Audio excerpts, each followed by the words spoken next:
Welcome back, everyone, to Goodwill Podcasting. Alongside me, as always, my beautiful co-host Stone and Dan, and with us today, a very special guest, Chuck, our horror movie guy. Chuck. What's going on, fellas?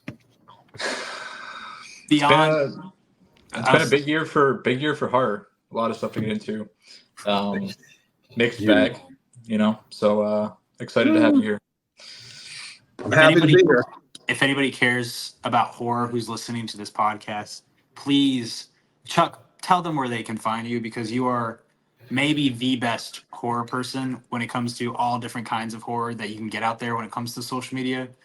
Just what's the handles, I greatly appreciate the kind words. I'm Chuck. I'd love to be your movie guy, and you could find me at Charlie Napalm 2 on TikTok. You can find me at your_movie guy on Instagram, and I'm also 1/4 of the Dark Screen Society horror podcast that can be found on all major streaming outlets.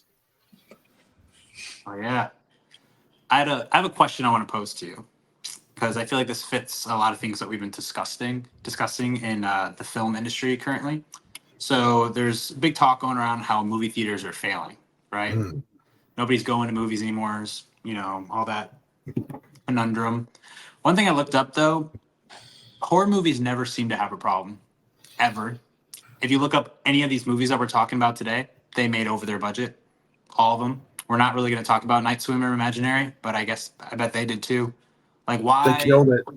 Why? I know Night Swimmer made close to $50 million. Why do people just go to horror movies no matter what? It doesn't matter what year it is. It doesn't matter how much inflation is. Like, what makes horror fans just so passionate that they'll watch whatever movie comes out because they love the genre so much?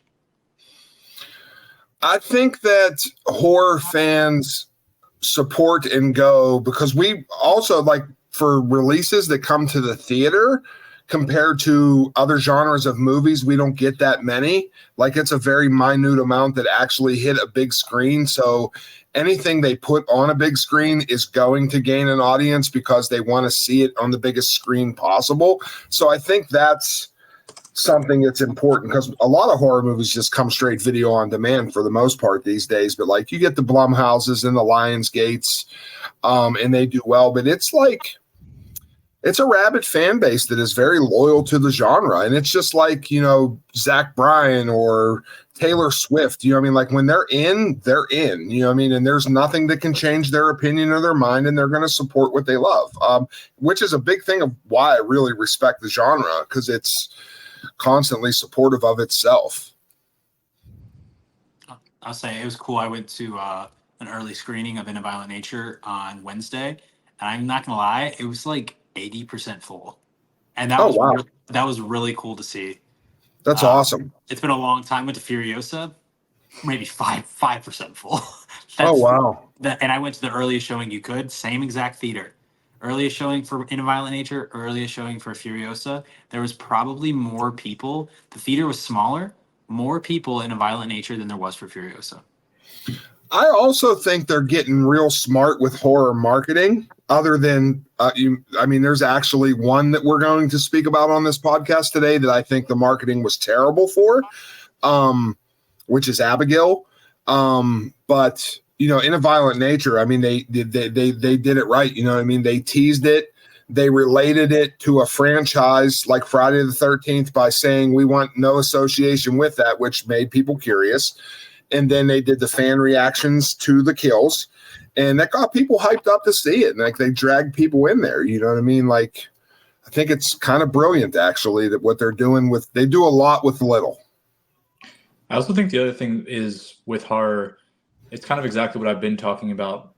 The budgets are manageable. Like, you don't have to make that much to make money.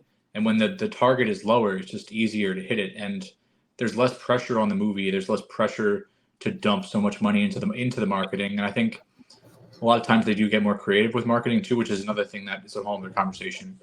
But I think like the bar for success is just lower. And I think horror fans also have like a bit of a lower bar in terms of like quality sometimes.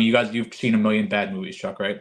Like a million, because you watch everything and you're passionate about it, and you will search through all these movies to find stuff you want to recommend. So I think there's just a willingness to like embrace movies, good, bad, flaws, and all. But I also think, like I said, the bar for success is just lower because the budgets are properly maintained.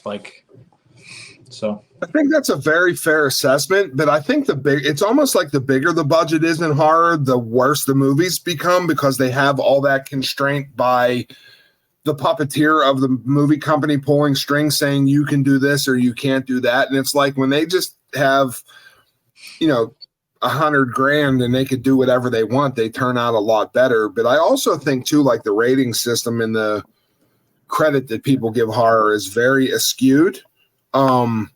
Because you could look them up. Like I've seen hundreds of movies that are a 5.1 or a 4.8 on IMDb that are like good. You know what I mean? Like that's like the horror scale is like, it's like a sliding scale compared to a regular scale. And I don't know why it's that way, but it seems that way.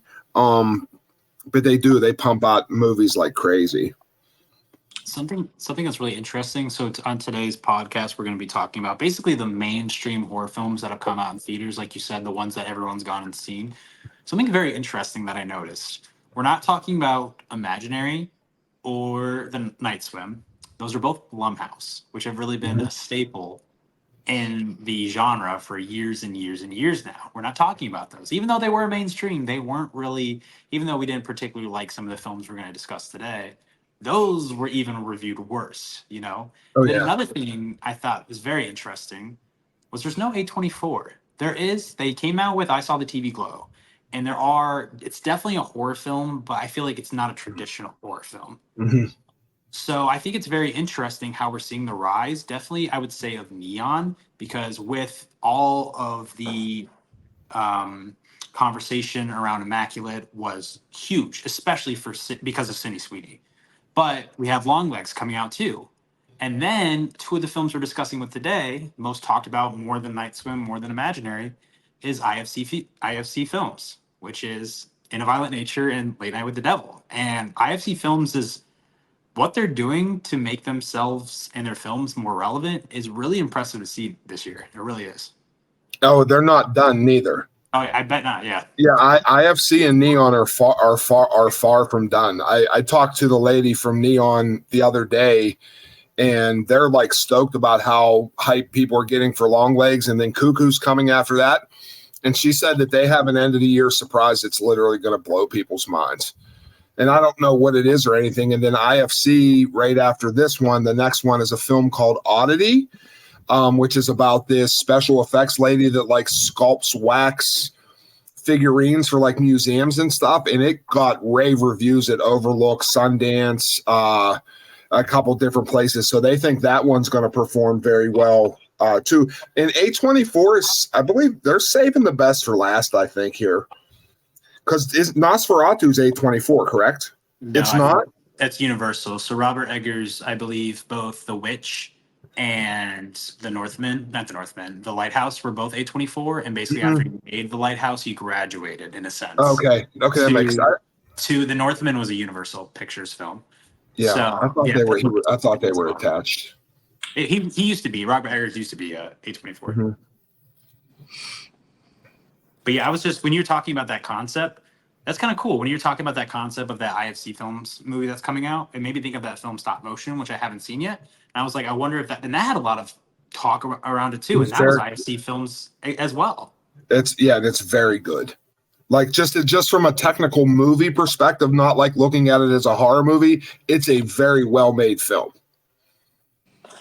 It's good that you talked about those films that are upcoming though, because that's what I was, wanted to ask you, kind of to anybody who's listening who's excited for horror, what films of 2024 yet to come out are you most excited for? Top 5. From this point forward?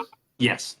There's one coming out next Friday on June 7th from Neon, which is called Handling the Undead.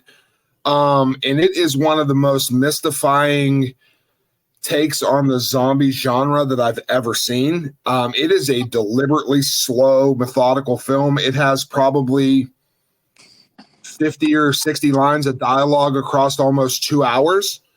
But it comes from the perspective of 3 families who have their loved ones come back through this thing that's happening in the movie.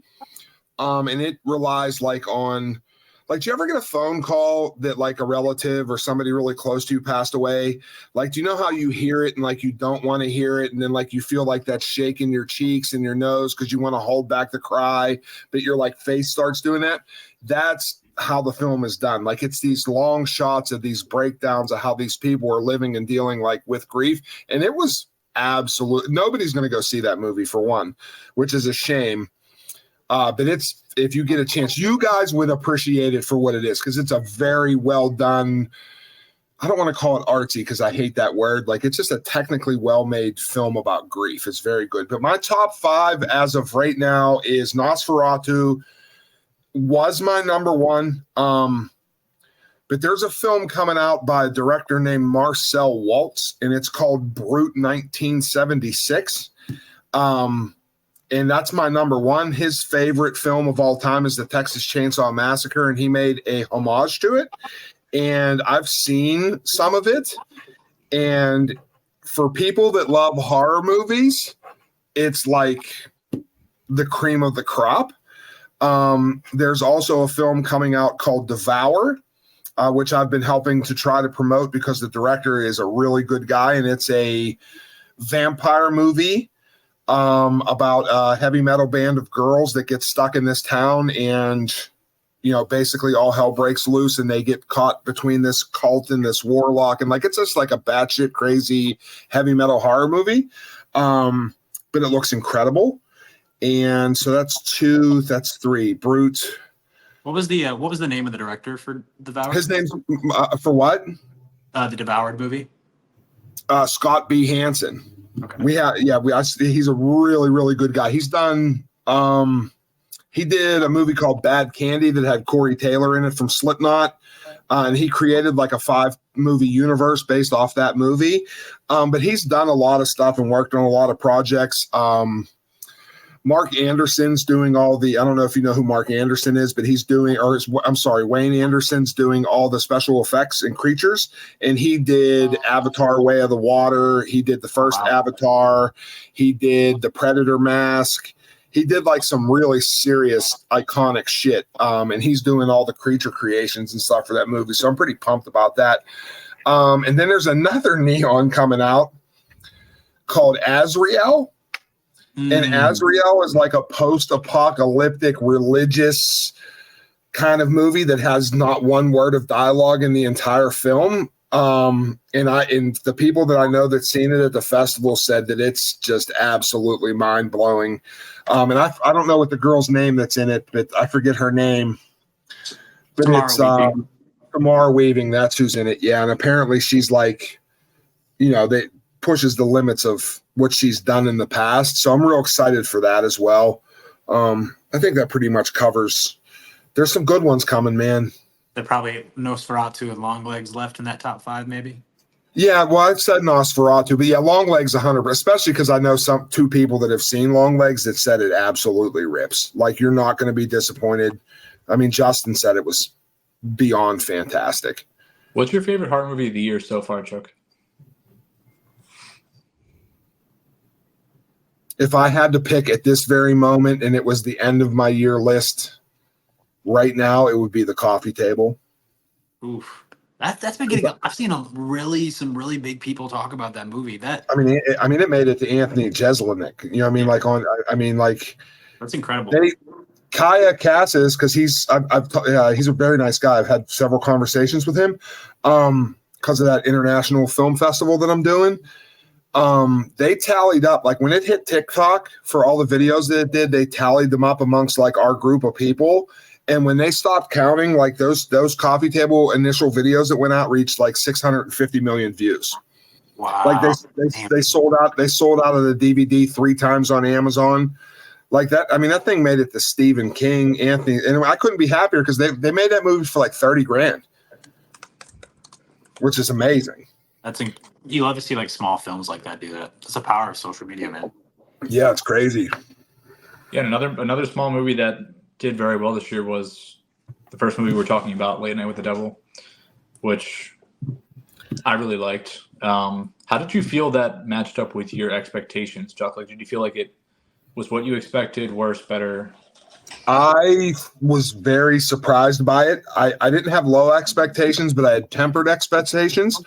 And I love it. I mean, I really enjoyed it. But the brilliant thing about that movie is the second or third time that you watch it is way better than the first time, because there's so much hidden imagery in that film that I never noticed on the first run through, like with his wife. And they kind of like let you know what was going on while they were telling you what was going on. And you just couldn't see it. Like there's a couple TVs that she appears on. There's a couple, like when he's in the back talking to like his stage hands, there's like an apparition of her that walks past. Like, so like, it was like really like way better done than I thought. But it'll make I believe it makes my top 10 of the year. Hey, Connor, do you want to give a brief synopsis of Late Night with the Devil for everyone? Yeah, for sure. So Late Night with the Devil, the live television event that shocked the nation. A live broadcast of late night talk show in 1977 goes horribly wrong, unleashing evil into the nation's living rooms. Beautiful. A lot of talk around this movie when it came out that probably was out of proportion. I was in on that, Chuck, as you know. Used AI for some images, and I talked to some artists when this news broke, and they expressed concern about the usage of it. But there's also the fact that this was all very new. I believe it came out in Australian film festivals, I believe, in 2022. And that's when people were just experimenting with it, and it was already a done deal kind of a thing. But I've seen why I watched it, because originally I wasn't going to watch it, was there's the fact that I've even seen George Lucas come out and say, hey man, people are going to use this. And it's what Dan keeps repeating over and over again. It's either use it to the best of your ability and make your films better, or make it illegal, one way or another. That'll end all controversy when it comes to it. If it's illegal, nobody can use it. And if it's allowed, then people can't be upset about it.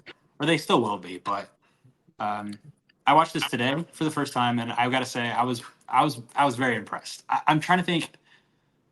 There's 3 movies that we're talking about that I'm pretty neck and neck with, and this is one of them. I was very impressed, and it made $10 million for IFC Films, that's fantastic, especially with all the controversy. That probably helped it. Yeah, no, I think it did help it. I think the night that it dropped on Shudder too, I think it was the most streamed Shudder movie since the inception of Shudder. That's incredible.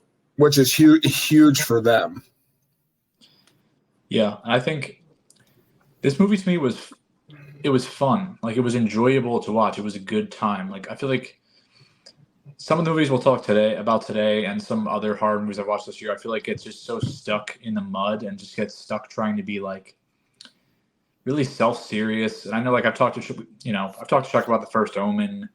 Like, sometimes it's just like, have some fun. Like, and I feel like that's what this movie was. It had a lot of influences that were obvious, but I feel like it paid homage to this era really, really well. This era of talk show television, and just the desperation of competition and what that does to people, and how shitty it makes people when they're fighting for, relevancy, or fighting for their job in their mind, or fighting against someone else. Like, how crazy that makes people. And I think that's like a message that can apply to everybody.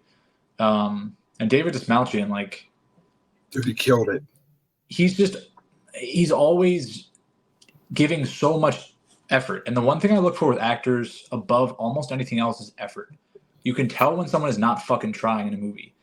And I don't care if you're like the most talented actor in the world, but like, if you're trying, I'm not going to shit on you. I shit on the people that are just like fucking phoning it in, and you can tell. And that don't be lazy. Like, anyone in the world, just don't be lazy doing your job, and like, no one will give you shit. So I really appreciate him. I'm glad he got this opportunity. Ingrid Torelli too, the kid, was awesome. Oh, she killed it. Yeah, she was really good. Yeah, so I like this movie. I think I like this the most of anything we're going to talk about today. So yeah, I enjoyed it. What I liked watching it today was the fact that there's kind of a story within the story, because you're kind of getting in Jack's head a little bit when he brings out these different guests, and he's trying to get ratings. So he's purposely bringing out people at a certain time in the show to make the show as entertaining as possible, which also makes the movie as entertaining as possible. And it's funny because the aspect I didn't like wasn't part of his script, which I think that's very interesting. It felt like the film was climaxing, and then I didn't like it when that Carmichael is his name, the guy who was a non-believer, when he tried to do the trick himself and hypnotized everyone. I thought there was a lot of cool practical effects there, but for a little, that made me it dipped a little bit for me, and I think that's very interesting because that wasn't part of Jack's show. That was off the script, literally. But yeah, that's one point, and then it came back up again at the end. But yeah, that was one aspect that I thought was really cool, especially with the practical effects. But I was at a high, and then I came back down just a little bit. I thought that dude that played Carmichael was excellent as well. Like he played a dick very good. Yeah, he was good. Yeah, and I think one thing with this movie is every single person, no matter how small the role, was perfect for in the exact position they were supposed to be in. Like I feel like they all felt like a very real, believable person. Like especially for a variety show like that, like the magician Chris Jew, whatever the fuck. Like he felt real. The guy who was kind of like picking everything apart and there to like be the foil, like he felt real. Like and even June, like every single one of them, I feel like just nailed their role and was so well cast. And I feel like again, a lot of these movies, like even if there's a good person in the lead, there's some weak link in the act, like with the acting that just pulls you out. And it's like for me with horror, I need to be fucking in it. Like I need to be immersed in it. And bad dialogue, bad acting, bad writing is what pulls me out. And then I'm just not. I don't feel invested. So I appreciate this movie. Like it feels so detail oriented. From the script to the casting to everything. So yeah, I think they all nailed it. It felt like they had been shooting that show in real life for a very long time, the way that they played off each other and got along. And it came across as very genuine to me. Yeah. And so I agree with you 100%. One thing I thought that was interesting was, like you said, Dan, it's a fun film, but I think when it comes to the horror, there's certain those moments aren't supposed to be funny, but sometimes because of the budget, I wasn't affected by some of the scenes that were really supposed to be horror scenes. Like when he sprays the black out of his mouth, Chris 2, that kind of looked, I hate to say it, but it looked cheap to me. But then I compare that with the ending, with what happens to the girl. I thought that was brilliant. I've never seen a demon monster the way that she looked at the very end.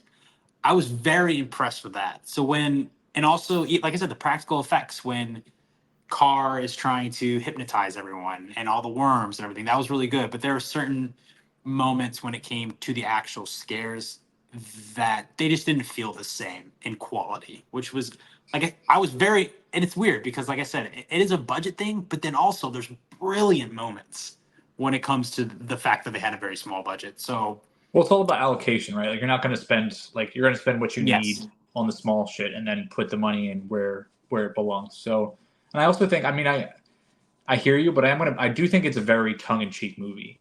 Like it's not supposed to be like deathly serious, I don't think. Right. I don't think so neither, no. That's at least how I read it. And I enjoyed that about it. One thing that I personally think that they could remove from the story that I don't know if I didn't get it, I didn't connect with it, because it comes back a lot, especially at the end of the film, was that, and I know it's a very big part of the 70s, was the cult that he was a part of. Mm-hmm. I don't think that was necessary. I mean, you had a cult already with the girl, right? And what happened with her? So that's like the driving force of the story, though, Stone. Like that's where he got the ability to do everything he's doing. You know what I mean? Like that. Like I feel like the storyline is like he sold his soul. That's what it is for the success. And they tied it all the way back into Bohemian Grove and like all those stories that you hear about Hollywood. And he was He was presented with, because that's the brilliant part of the movie, is they gave you the setup in the beginning by showing you the late night wars with Carson. He knew that he couldn't compete, and then he was approached by those type of people. And it's not until they get all the way to the end that you find out that, like, that's exactly what he did. I mean, like, he was the reason that, he said his wife was his sacrifice for his fame. I mean, that's why she perished, because he had to give something up in order to succeed and have the fame that he had. So, that is the driving force behind it. So, like you said, this is my first time watching it, so it could get better on rewatch for me, and that stuff could hit me even more. It's just, like I said, I didn't find the ending of what happened to Lily goofy. I was mesmerized by what was going on. I thought it was the coolest shit in the world. But then what happens to Jack at the end, especially when all of the cult people come back, I thought that was looking kind of goofy in a way.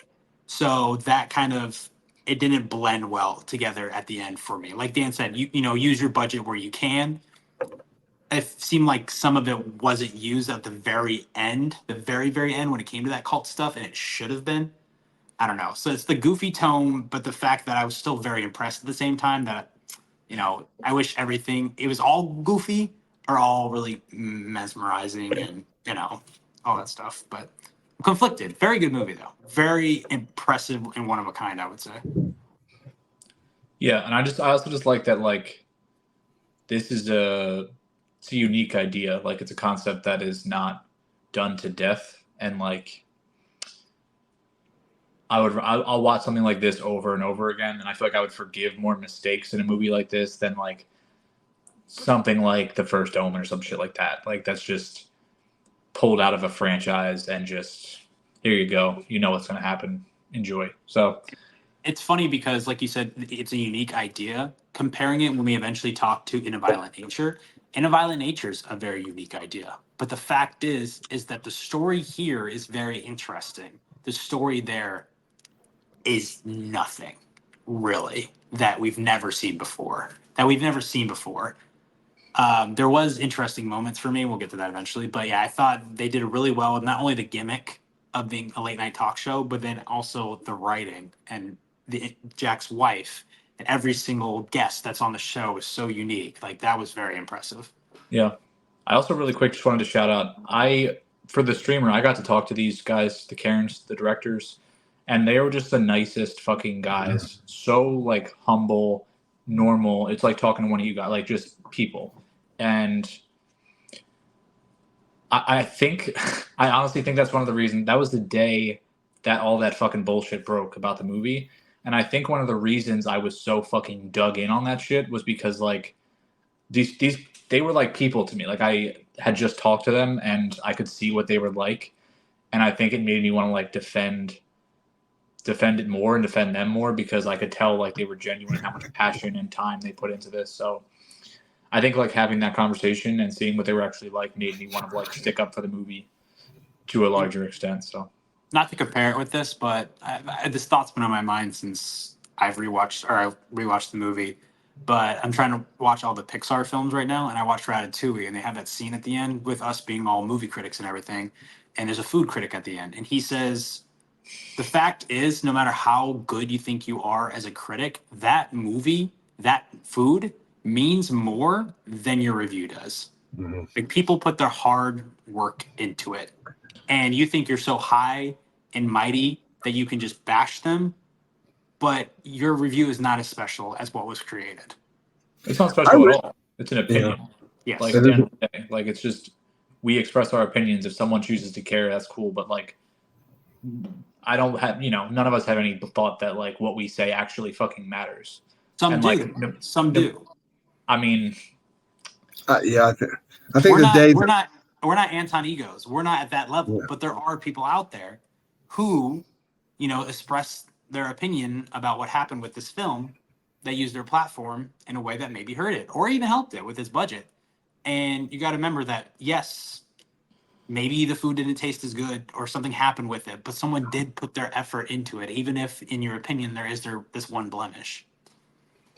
Yep. I really try to take all that into account whenever I am criticizing something, especially with horror, because I know that how hard these people fight with, like the coffee table. That was made in Argentina.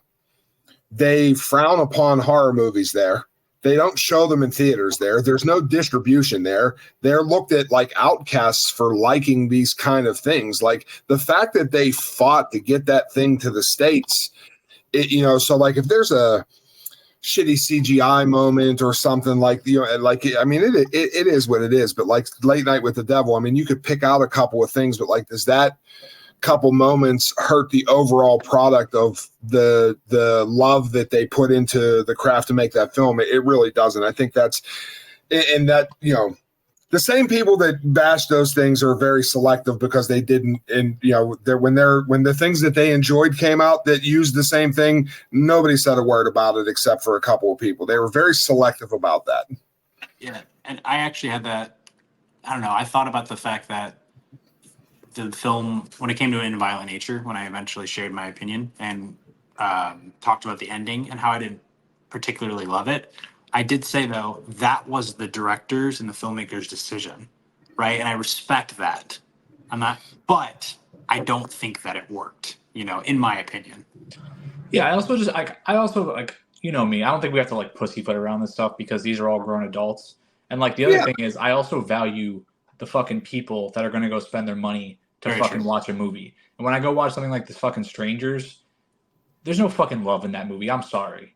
There's no effort. You made the same fucking movie you did before. So like, what, Chuck? I don't mean to cut you off, but did you see the director's that video that he put out about you have to watch like the whole 4 hours? I said this is Zack Snyder saying, but you haven't seen the other 3 out, bro. Yeah, give us a good fucking product to make me want any more of it. Like absolutely. And he said, well, it's just one movie that I decided to break into 3 people.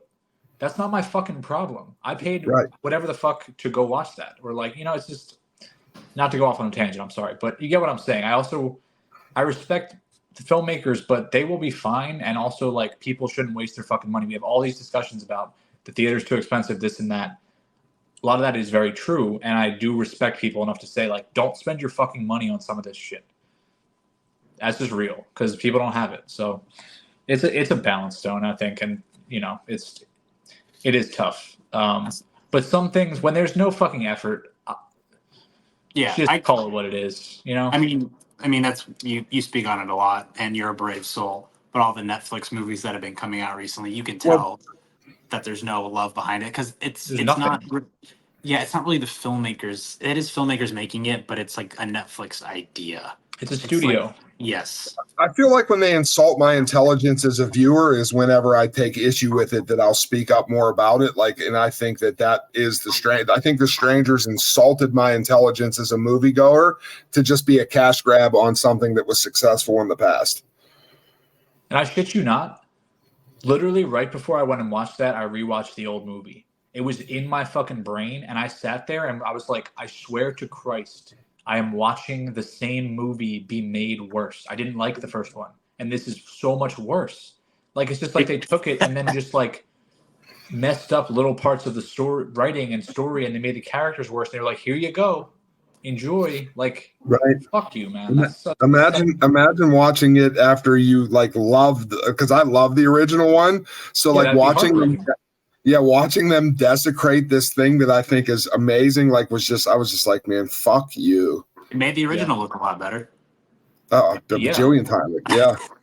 Like a flawless masterpiece. I'll say, speaking of moviegoers, I was looking up when these movies got released. I wonder, in theaters, how many horror fans went and watched Late Night with the Devil and Immaculate on the same day. Because they came out the exact same day, which is pretty cool. That two of the most popular horror films of the year so far. I would imagine a lot. And Chuck, really quick, also to your point, you nailed it, because a lot of these motherfuckers that were on their fucking soapbox talking about Late Night with the Devil, when Civil War was literally using the ugliest motherfucking AI posters and all this shit, and nobody said a word. Not a word. Like 2 or 3 people said a single word. You did, yes. Well, you guys. See, that's why I respect Stone, because Stone had a problem with it with this movie, and then he had a problem with it when A24 did it. And I respect you if that's the case. I don't respect you if you pick and choose. And when the fucking studio that you want to, be involved with and get their movies and this and that, when they're doing it, you don't say a peep. Come on now. Yeah. I very rarely unfollow people because, like, if I followed you in the first place, it's because I enjoy something that you're putting out for the most part. But I actually dropped quite a few people over that situation because they were so vocal about Late Night with the Devil, and it just didn't seem fair. Like it was like bullying. Like you're going to pick on this thing, but since Denis Villeneuve is attached to Dune, you're not going to say anything about them using little bits and pieces of AI in Dune.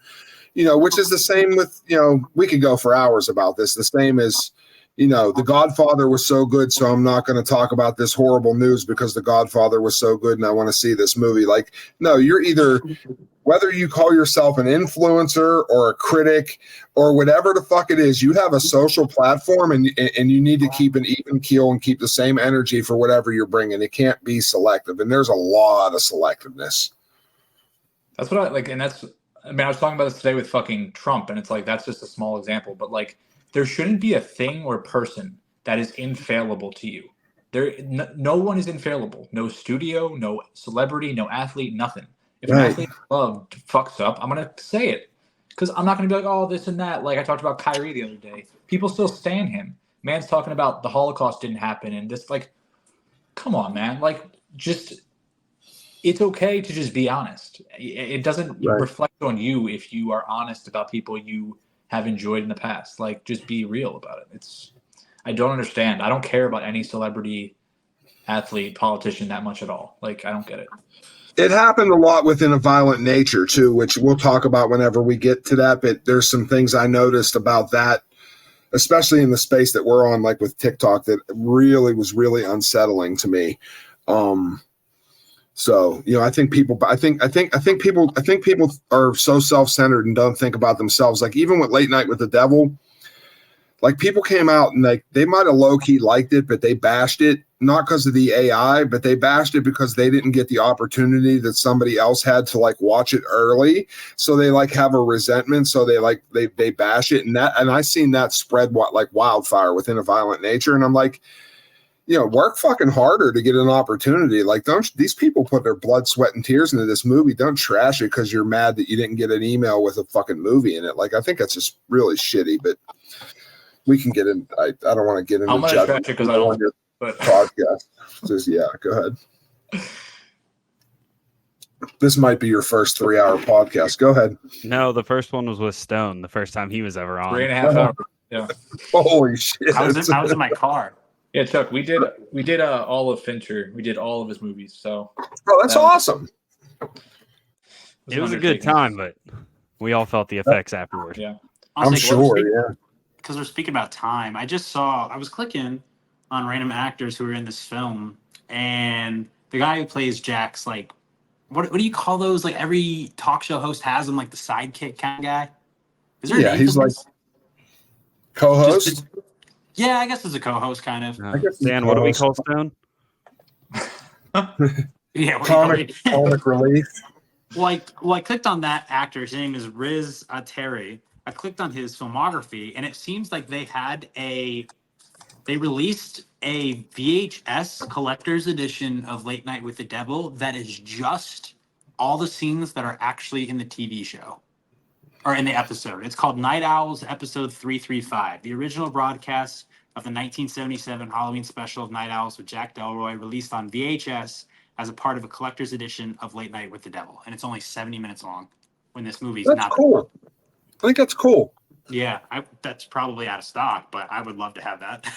Yeah, that's a pretty neat piece of marketing.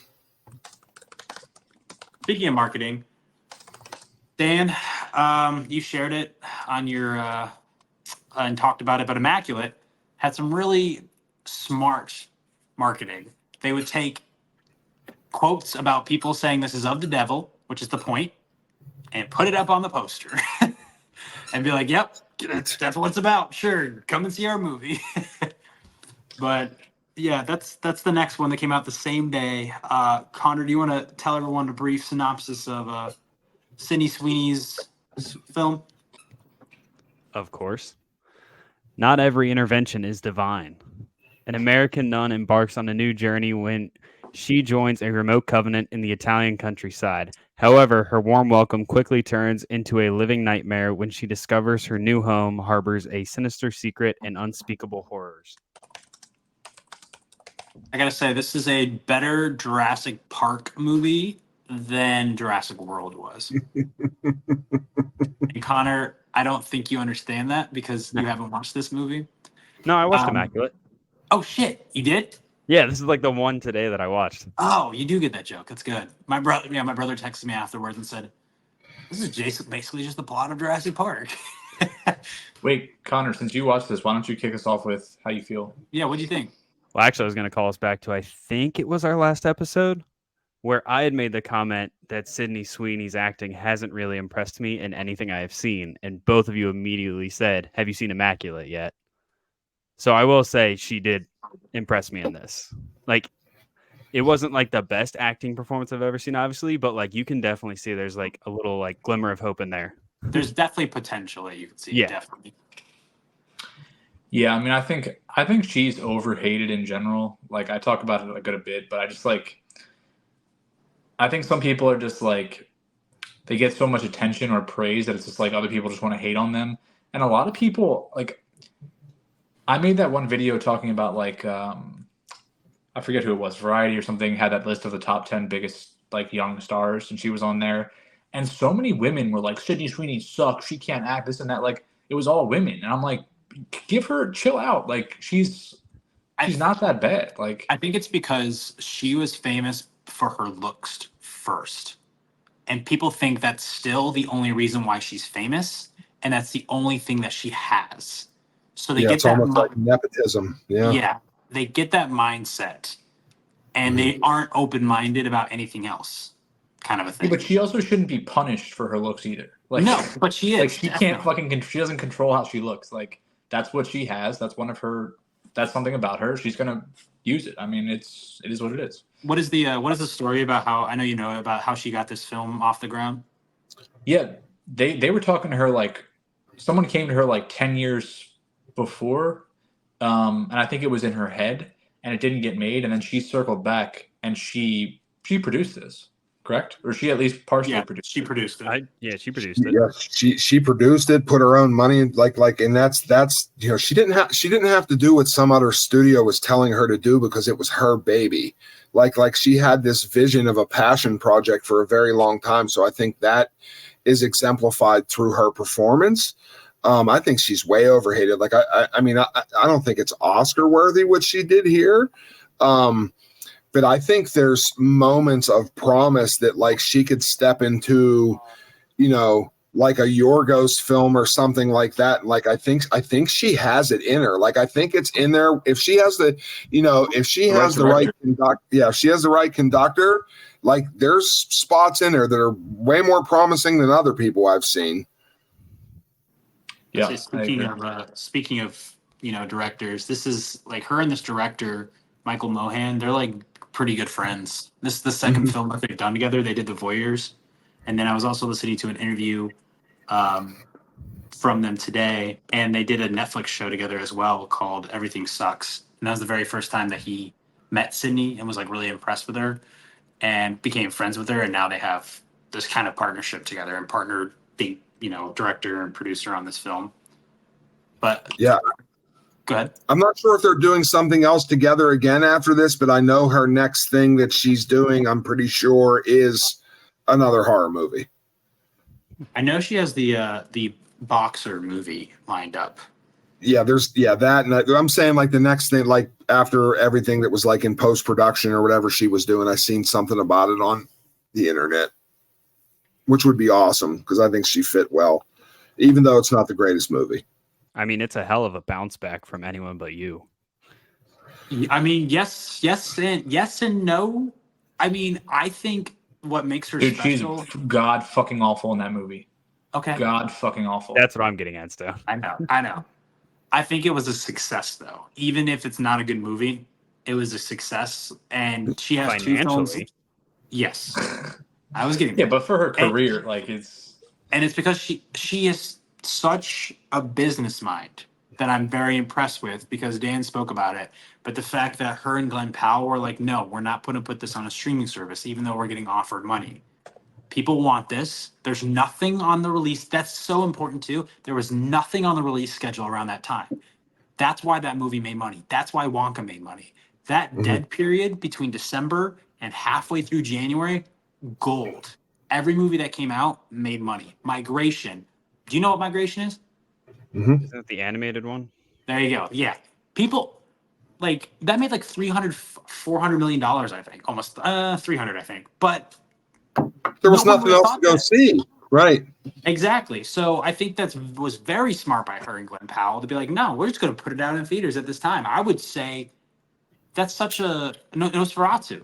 I can only imagine. Hopefully, Nosferatu makes $100 million. I can definitely see it, not only from the hype that's around it, but the fact that it's releasing in that window. But If it doesn't make that $100 being million, said, something is wrong. that being Night said, Swim. yes, Night Swim I'm was saying, that was a January release, and it did very well for its budget.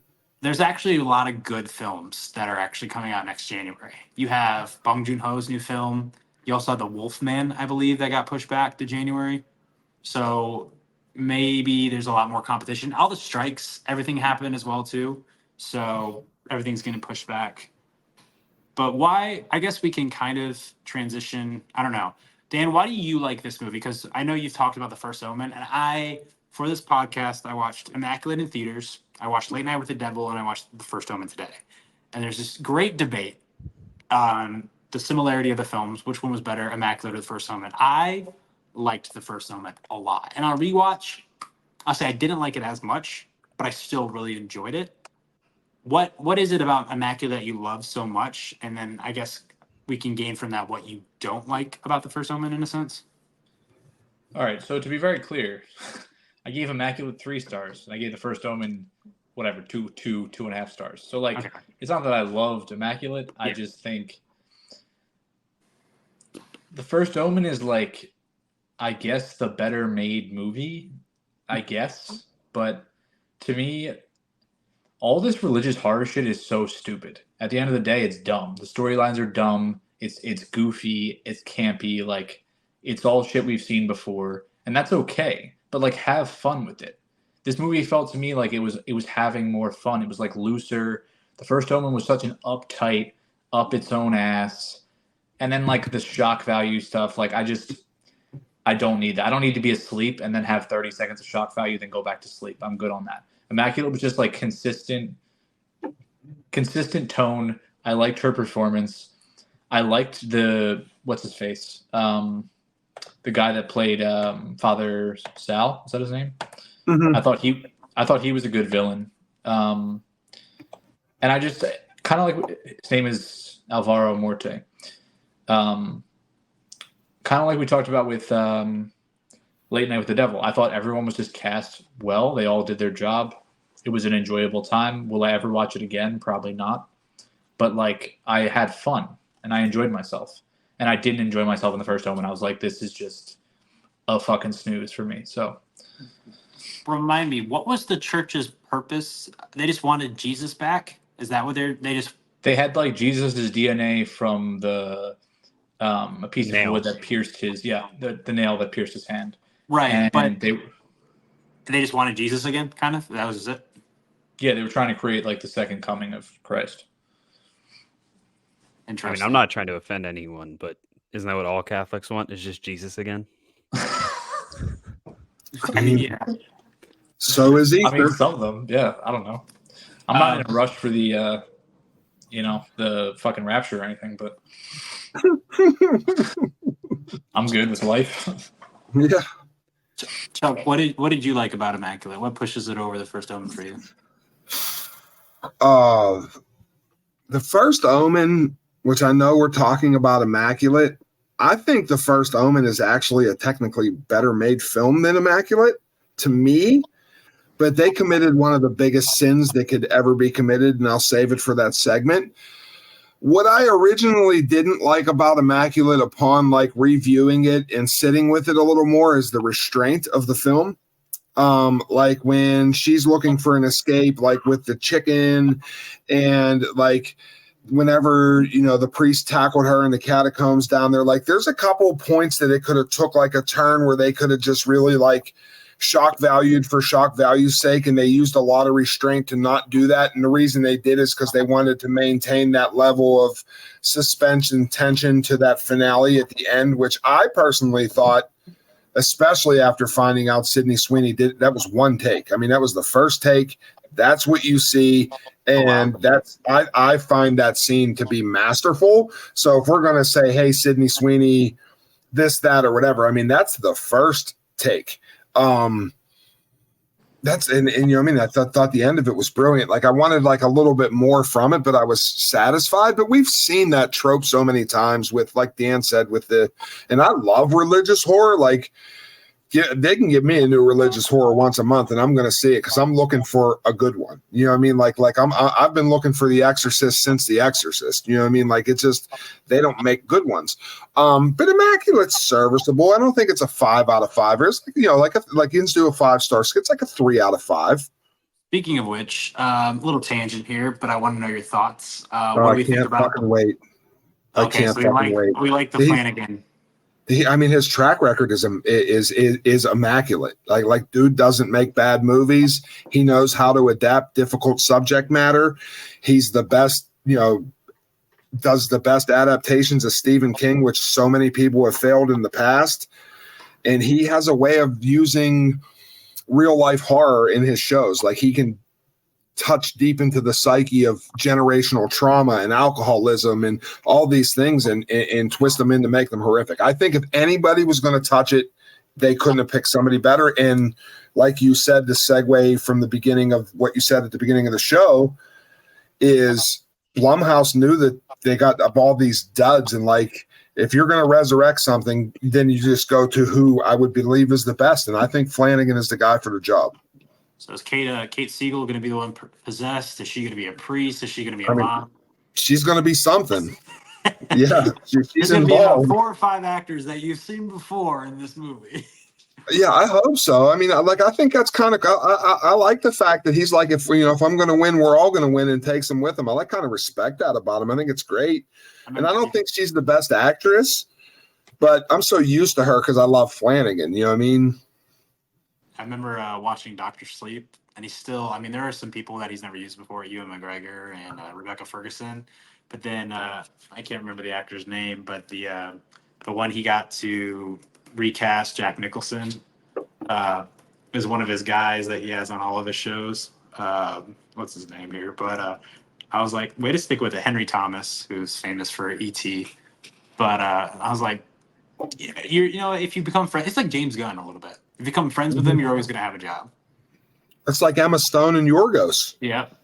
You know what I mean? Like, they got another one coming. Yeah. Yep, exactly. Like Sydney. Sydney, I mean, this director probably needs Sydney more than she needs him, but it is a good partnership still. I agree with that. I mean, she's going to have a great career no matter what she chooses to do. I think this, once you hit the heart of horror fans, they hold people in a very special light. But yeah, like Immaculate was serviceable. I enjoyed it. Like it's not going to make my top 10. It might not even make my top 20 at this point. Because I could probably rattle off 20 I liked better, but like I didn't hate it by any stretch of the imagination. I will say something interesting is something as we're about to talk about the First Omen that should be noted is that you and Dan both said is that technically the First Omen is a better made film. Something very important when comparing these two is the fact that Immaculate had a $9 million budget and the First Omen had a $30 million budget. First Omen didn't make money. Also, the First Omen actually it made okay money. It made $53 million worldwide on $30 million budget. What did Immaculate make real quick? 23 million. I don't know if that's domestic or. That's not. Well, here's the thing. I don't know if we want to jump into the First Omen. I think the reason why the First Omen didn't make as much, the First Omen was not supposed to be a theatrical release. The First Omen was supposed to go on Hulu.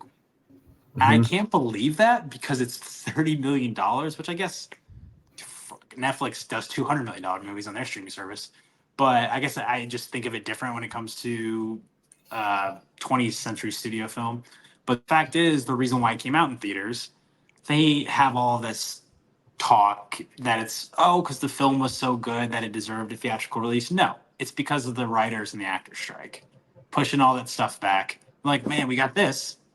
Let's put it in theaters. So I don't think they had, in my opinion, enough time to market it because it wasn't a done deal in theaters for a little bit there. You know what I'm saying? And that's why it didn't make as much money as it could have. I think releasing right on the tails of Immaculate hurt that film significantly because people were like, oh, what, another religious horror? You know what I mean? Like, how good does the Omen name hold up? Like, that was weird. That was weird to me. Because they're literally a very similar story. It's the same fucking movie. Yeah. Still, it still impresses me, though. First Omen, in my opinion. I think that, like, if I'm being as honest as I can be, I think the First Omen is a better film than Immaculate. But I can't allow it to be, and I can't stand with that statement. And the reason that I can't is because the creative choices that they made by basically unwriting the original Omen, which I feel is a horror classic. Like, I love the original Omen. And, you know, he got a fucking sister. You know, no, he doesn't. You know, for 46 years of my life, he does not have a sister. And they made some really creative choices in the vein of putting a trilogy together, because that's what they plan on doing, to make money. And I'm like, this movie, we don't need a fucking trilogy. Like, that's crazy. They're planning a trilogy? Yeah, well, depending upon the success of it, they might not now because it didn't really do good. But like, that was the initial. That's why they put in the caveat of, you know, he has a sister and with the mother, and like all that stuff is just hypocritical to the original Omen, which like that, and I couldn't get over that. Like, that bothered me so bad that like I started really picking at it, and I couldn't enjoy it because I'm like, how fucking dare you? Connor, you want to give a rundown of the plot real quick? See how similar it is to Old Immaculate? Create something to fear. When a young American woman is sent to Rome to begin a life service to the church, she encounters a darkness that causes her to question her own faith and uncovers a testifying conspiracy that hopes to bring about the birth of an evil incarnate. That does sound extremely similar. Yeah. It's about, I mean, both of them involve, you know, childbirth. And the main character, that happening to the main character. Very, very similar. And Chuck, you know what I think they saw when we're talking about, like, I think you're calling this a money grab, which it felt like to me. I think what they saw was the first movie, they made that for $3 million. It made, what, $80 million. They remade it, and there was three of those, excuse me. They remade it in 2006 for $25 million. That movie was dog shit. Terrible. Dog shit. That made $120 million. Right. I think they said, let's just fucking do it again. Like, they went and saw the dog shit one 20 years ago. Let's just remake it. And they put $30 million into it, and it didn't make money. So it felt greedy. And again, it was on the heels of Immaculate. I'm right there with you. I don't know. Here's something very interesting. And I wonder how many people are out there like me. I know I'm on a movie podcast, but I'm going to be honest, I haven't watched The Omen. And I wonder if that's why I like this so much. 100%. Yes. Because I do know the scenes that are similar, and they really stick out. The one scene that I feel like is still unnecessary in this movie, and it's a lot of the movie, and like I said, I did like it a little bit less on a rewatch, was there's this other nun who for some reason is there, for some reason is creepy, and she's a lot of the scares. And she hangs herself and catches on fire and jumps, you know, from the top of the building. And that's from the original, correct? That's a callback to the original. It is. Are you talking about the scene? I'm talking about I know you're talking about the nun, but you said in that same sentence you were talking about like there's a scene that I didn't need to see.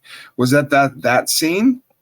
Oh, there's no scene I didn't need to see. That scene bothers me. Everything involving that nun bothers me because I feel like obviously it is a callback to the original, but the fact that I don't think that she's necessary in the story at all, and she's used for a lot of the scares. That bothers me. When it comes to scares, I always tried when it comes to horror movies, and it's just part of it. And I talked about this recently.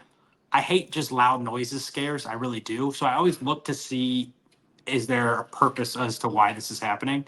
And she has the whole, oh, she was born of this jackal, so she sees things. So that really aids to that. But after that woman hangs herself, 2 of the 3 scares after that is that woman.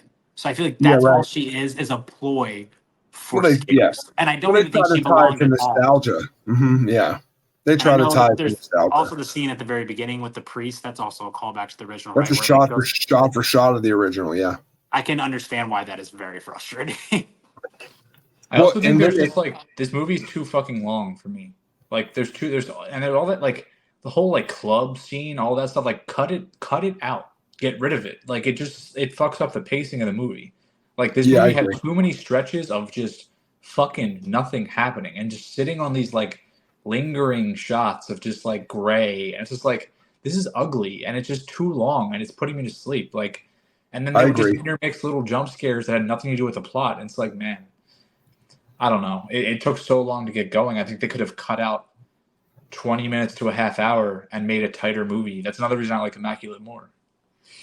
I think I I agree think it actually 100%. works though because the club scene is at the very beginning.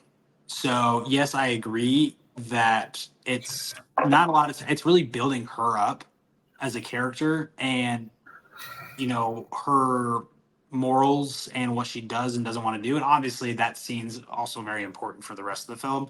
But I thought that's what I really liked compared to Immaculate. And I don't know if this is just my I don't know, hyperactive brain wanting because Immaculate's just in one setting, where this, the club scene, and you also have the scene with the riots happening, and all. I know that the larger budget allows for that to happen, but I really like those scenes, and it also allows the director, the filmmaker, the cinematographer to come up with these creative images where you really it's harder to do that when you're in one setting. So I really enjoyed those scenes, and that's the thing too that's different, and why I was asking about Immaculate. So why do they want Jesus, right? Why? Just because they want him.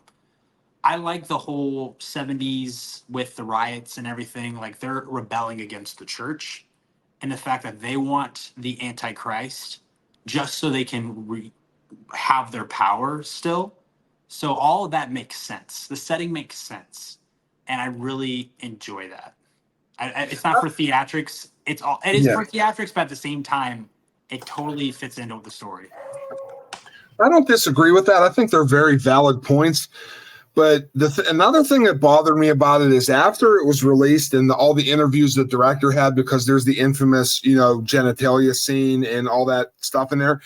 And she talked so much about how they wanted to put the focus on, women and how women all these years have been looked at as, like a vessel just for childbirth. And I really wish they would have went further with that and like really tried to hammer that home, because like they touched on it, but I don't feel it really like stuck the landing that people were like talking about it as this, real powerful feminine statement for women or anything like that. Like it was just kind of like there. And I thought that maybe if they would have developed it more, that it would have separated that film a lot more, because it would have actually been about something. But instead it was, hey, we're going to make a fucking Antichrist for power because we've seen it 100,000 times. I also think really quick, it's just a stupid fucking plan. You have no idea what the fuck that thing's going to do. That thing could literally eviscerate all of you. There's so many Christians that want a second coming of Christ, like the new Messiah. Like so many people want that. I get that. But like you're just going to, let's make an Antichrist from this fucking demon, see what happens, roll the dice. Like the fuck kind of plan is that? Also, where did they get that thing from? I'm sorry, but That's another big issue I have with the film, and I had that on the first watch, is I don't understand why it just chills there. And I think I was looking at it and it's a trying plot to figure device.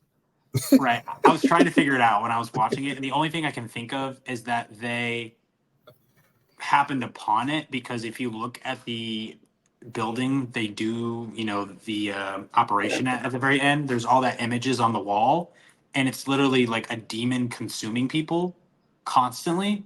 So I think that they probably happened by it in an area, and then just it's just chilling there. But yeah, definitely a plot hole when it comes to the You old said they jackal. happened on it? It's like a Pokemon, like a wild demon appeared? Yeah, and instead of a Pokeball, they just have it under this curtain, and it just chills in the curtain until it's called upon. Also, It's funny. Go ahead. I was going to say, Chuck prodded this in my brain, but I think in terms of messaging, I think that was way stronger in Immaculate. And I loved it because Sydney Sweeney is a woman who has probably had a lot of men telling, like, really focused on how she looks and her femininity and her sexuality and all this, and that's been a big part of her career and I'm sure her upbringing and all that. So I think her making a movie about people trying to control her body and tell her, hey, don't worry about it, hey, do this, hey, do that, like, that is, as an artist, I like that a lot. And to me, that's just way more powerful than this just like generic, I don't know, I think it was like a very personal thing, and I think that could be a reason that she wanted to make it so bad and put her own money behind it. So I couldn't agree with you more. And it's crazy because all the people that judge her on her looks and everything like that probably aren't half the man that Sydney Sweeney is. Like, have you ever seen like her car building stuff? I know Like that's she builds hot rods like from the ground up, and she's like, which I think is fucking cool. And like her Instagram's full of like fishing videos and shit. And I'm like, you're a fucking badass. Like, I think that's great. yeah. I'll say something. Yeah, I agree. Maybe about when it comes to I'm not one, so maybe that's where the disconnect is. But being like the woman themes, right, and the I don't know, the thoughts around childbirth, I do think that maybe is more effective in Immaculate, but I couldn't get over the fact that there's the scene at the end of the First Omen where Bill Nye is just looking at her and telling her that God is so proud of her that she's doing this and he's with her and this is what he's made her for. And it's just the church just twisting words. I mean, we just talked about Mike Harrison Flanagan. Butker. Yeah, yeah. I love Midnight Mass. And I mean, I love that in horror when they're, I mean, that's horror. I mean, you said you're tired of all this religion and horror, being with each other all the time. But I think it's really effective. And especially, we talked about Eggers, like The Witch. I love that people can basically make horror out of the Bible because they're so confident in their beliefs or they're blinded by them. I just think it's a perfect, maybe Bill Nye was hoping that, the protagonist of this film would think that, like, this is what God wanted from me. God wanted me here and be coerced by this priest, but she wasn't. She had a mind for herself. Yeah, But, I agree with it. did you look into why it was rated NC-17? I did some research as in how that was fixed. What do you mean how it was fixed? Like how they trimmed it down to make it rated R? Yeah. Yeah, So it was apparently way more graphic than what they showed us. Yes and no. So the only thing they couldn't show basically was, I guess I'm gonna get technical here. The front of the vagina basically is what they couldn't show. Something emerging from it. So during the film, if you watch it, when it first emerges, it's a side shot because that's what they didn't want is a front angle of it. And then after it's already emerged, that's when you get that front shot. Because there's something in the way, right? Yes, there's something blocking it. So that was the I mean, it's all the same shit. I don't know. It's crazy. Right. I mean, I brought this up. I think we were maybe talking about. Maybe I brought this up in our Alex Garland episode, but it's insane to me because in men, there's literally birthing after birthing after birthing at the very end. And I was like, what's the difference? But I guess it's just the body parts. I thought that was very ridiculous. And the director did too. She said she was very frustrated with the committee who was, rating this film when it came to this whole debacle. But yeah, that was the whole controversy, and that's how they cut it up the way they did. Huh. I will say, when you guys say that the filmmaking in the First Omen is better, that's the thing though, is I really, it's not all there is to a movie, but films are a visual medium. When I think of Immaculate, and I've only watched Immaculate once, every shot that I'm thinking of that's super memorable was in the trailer. But when I think of the First Omen, there's so much beautiful imagery in this movie that it seems like the director, I think this was a directorial debut, if I'm not mistaken, has a whole lot of potential. Like when she is about to have the operation done, there's this shot that hangs on her eye super close for a very long time. And just not necessarily the frights, but the horror imagery of like her hanging, going down the hallway with her body and her hair. And just the fact that it's so interesting because it's not a whole lot, but the fact that they constantly do this thing where they lay her hair out in a unique way that just looks not normal and that just makes you uneasy. And they do that twice. And it's such a simple decision that I've never seen before. Maybe it's because I don't watch a whole lot of horror. But that was an image that really popped up, was her lying on the bed and her hair is just fixed in this way that just invokes this type of energy or this fear, this atmosphere that they're going for. And I think that's the little things like that which shows me that I do think the filmmaker is better. And I do think that, I can't wait for their next movie, basically. I mean, I think it is visual, but you also need like something else behind it. Like, I don't think really that way at all. I feel like I see so much shit that like maybe someone thought was an interesting image, but like it just does absolutely nothing for me. I also think the best image in either of these movies is not from the First Omen. For me, it's from Immaculate, and it's the shot of her when they're in the church and the light is behind her and she's in that like classic Virgin Mary with the blue and the gold. That shot was fucking crazy. And that to me is the best looking moment in either of these movies. That's a very fair assessment. And the outside chance that there's some horror fans watching this wonderful podcast that Ian's are presenting, I feel it's my absolute duty to mention that in 2023, there was a film made called Deliver Us, and it's a foreign film. And listen to the synopsis. It's going to blow you away. When a nun in a remote convent claims immaculate conception, the Vatican sends a team of priests to investigate, concerned about an ancient prophecy that a woman will give birth to twin boys. But listen, it's fantastic. And she's pregnant with the Antichrist and Christ at the same time, which is like a wild concept. But like it shits on Immaculate and the First Omen. But nobody's seen it because it's a subtitled foreign movie that came video on demand in 2023. But it's good. I'm all about foreign films, so I'll hop on that. I love the foreign films. Me too. Big fan. I just think that also, just the fact that people couldn't help but compare the two, I also feel like that in a weird way helped the two of them. It's that same thing. It's just a conversation. It's the same thing with Late Night with the Devil. Everyone's talking about, if you're talking about Immaculate, then you have to be talking about the First Omen. If you're talking about the First Omen, then you have to be talking about Immaculate. Like, even though they're so similar, and I don't know if it's based on the studios, and like I said, I don't think the First Omen got a lot of marketing. The fact that the First Omen still did make $53 million and Immaculate made $21 million, I would assume that they would make the same amount. Immaculate made 23. 23. And the other thing is, I mean, one is profitable, one is not. Like, one of these is just sucking off an existing IP and just leeching off of that. And the other one is a chance. And that's why, like, I think it's more impressive to be profitable taking a chance than to lose money not taking a chance. And I think like this whole conversation about the future of the industry, like all these movies are not taking chances and they're not fucking making money. So this is gonna tie right into that. I'm very curious how much money both of them made the Tuesday that you could watch it at home for $24.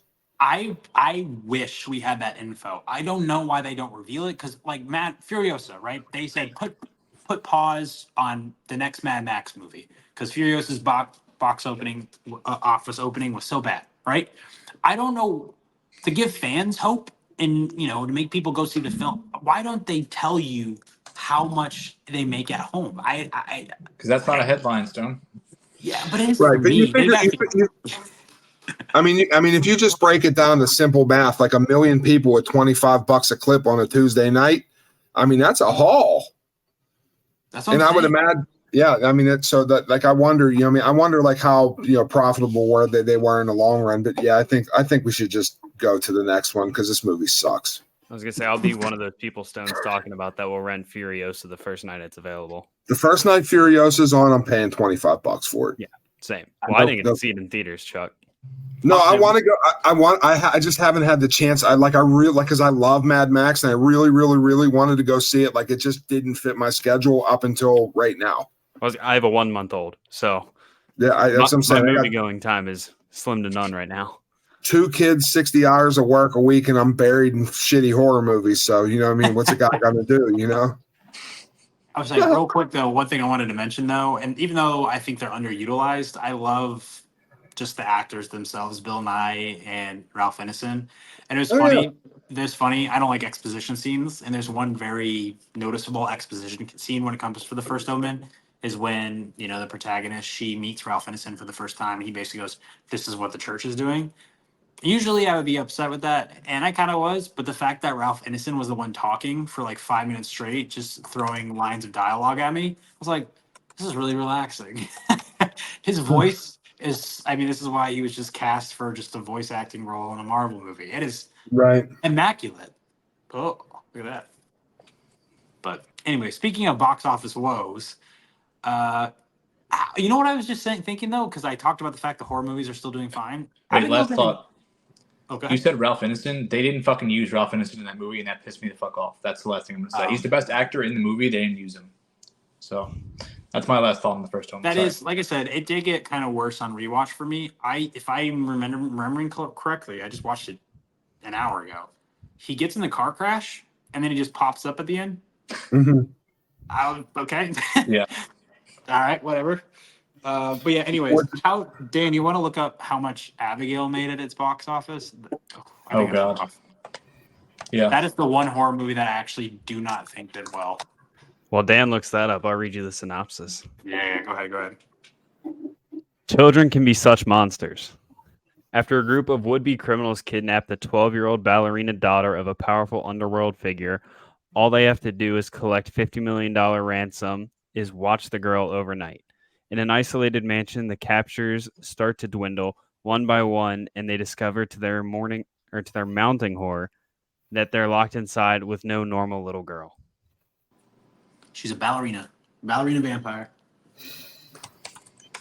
I found out that I was looking up some interviews with Radio Silence, the directors, and that's the big thing that changed in the script from the first draft to the end result is the fact that she wasn't a ballerina.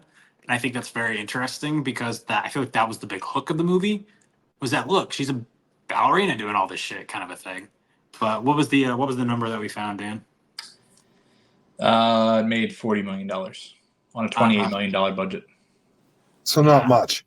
No. Like I said, I wish we had the numbers. How many people waited for Abigail at home? Will we get another Abigail movie? I don't think we will, but we're getting a Ready or Not 2, though.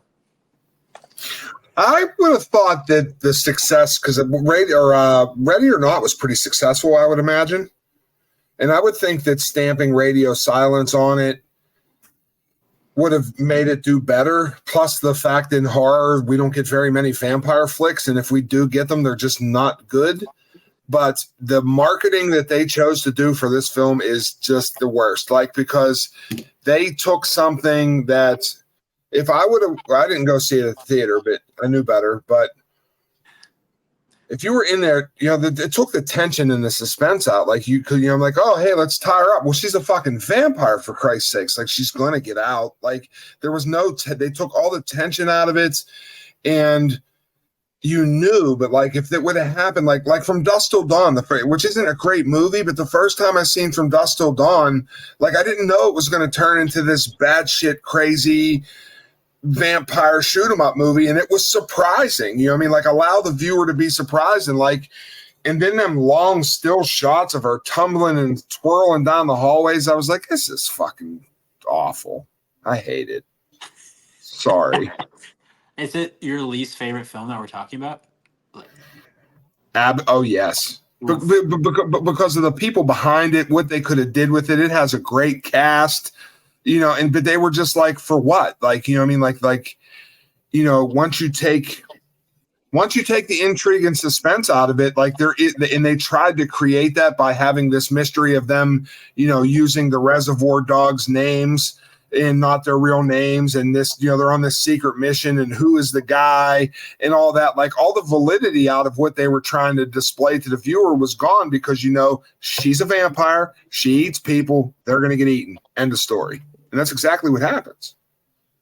Chuck, what do you think is the problem with the subgenre? Like, do you think it's just all full of fucking tropes and just boring, or like, what is the problem? Vampires? Yeah. I mean, there's that, because it's been, done so many times, but like, I mean, when vampire movies are good, they're really, like, Lost Boys is great, Near Dark, Catherine Bigelow's fantastic, Fright Night's great. Yeah, I even like the Colin Farrell Fright Night. And it's, pretty much shot for shot, but I still enjoy it. I think they're running out of things to do with the source material. It's the same with the religious stuff. It's the same thing. They want another baby Jesus, or they want the Antichrist, but that's why Nosferatu is so intriguing, because it's not necessarily just a vampire movie. Like, it's like it's like a low-key love story, you know what I mean? Like, so it has a completely different element to it. So another thing with Abigail is, I'm sorry, Chuck. No, go ahead, Dan. It's still out in the fucking theater, and it came out April 19th. Like, they've let this sit for a while. And like, yesterday it made $4,200. Like, why is it still out in the theater? I don't really understand. Yeah, because it's on video on demand. Yeah, it's on video on demand too. Yeah. Yeah, I when I listened to that interview with Radio Silence, they said originally this was more of a crime-oriented movie, had a lot more of that type of vibe. And I always wonder this, because she doesn't, like, they don't find out that she's a vampire until 45, 50 minutes into the movie. I wonder if they originally were going to try to market it that way and actually surprise people, but then Universal said, no, nobody's going to go see it. We have to tell people it's a vampire movie. And that therefore killed the excitement or the suspense. And everyone was just waiting for that to happen. And it really just caused that beginning portion to not be as entertaining. And then in a good and a bad way, even the ending didn't really surprise me that much, because that's kind of Radio Silence's thing when it comes to blood, is that they are over the top with it. And that's exactly how Ready or Not was. So that wasn't shocking at all either. So no, and even the reveal of who her father was, like, it was like, I mean, I didn't even know who the guy was. Like, I literally IMDb'd him when he walked on the screen. Like if you're going to do a cameo of this huge character to this universe, like, at least make it something that, like, I'm surprised to see. Like, if it would have been, Nick Cage or Willem Dafoe or just whoever. I have to agree. I was sitting there watching it, and I feel like, who the fuck is this guy? It was definitely filmed that way. It's like, oh shit, look who it is. I'm like, who is it? I don't know who that guy is. No, I mean, the whole entire time they kept having, like, whenever they were down in that bar drinking, and he found out that it was, like, whatever his name is in the thing, and this is his daughter, and they built up all this, that was some mystery. Like, who's it going to be? Who's it going to be? Who's it going to be? And it was like, oh, it's nobody. It literally was. It was so underwhelming. I was like, oh, it could redeem itself. What if it's like somebody awesome? You know what I mean? And it wasn't.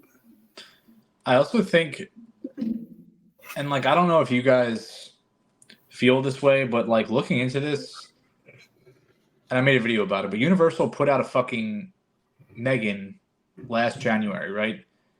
That made money, and then it was like March or April. They were like, we're making Abigail in the same universe. And it's like, it's going to cross over. I'm like, I just feel like it's a similar tone, and then just like make a different brand of girl villain. And it's just like, I feel like you're just trying to do the same thing. She's dancing around. It's tongue in cheek. Like, it just felt like they were like, that worked. Let's do it again. And I don't know, man. And I don't think Megan's a good movie either. So Giancarlo Esposito's barely in this movie too. I was excited for him. He's in the trailer. He's in this movie for like max probably 5 minutes.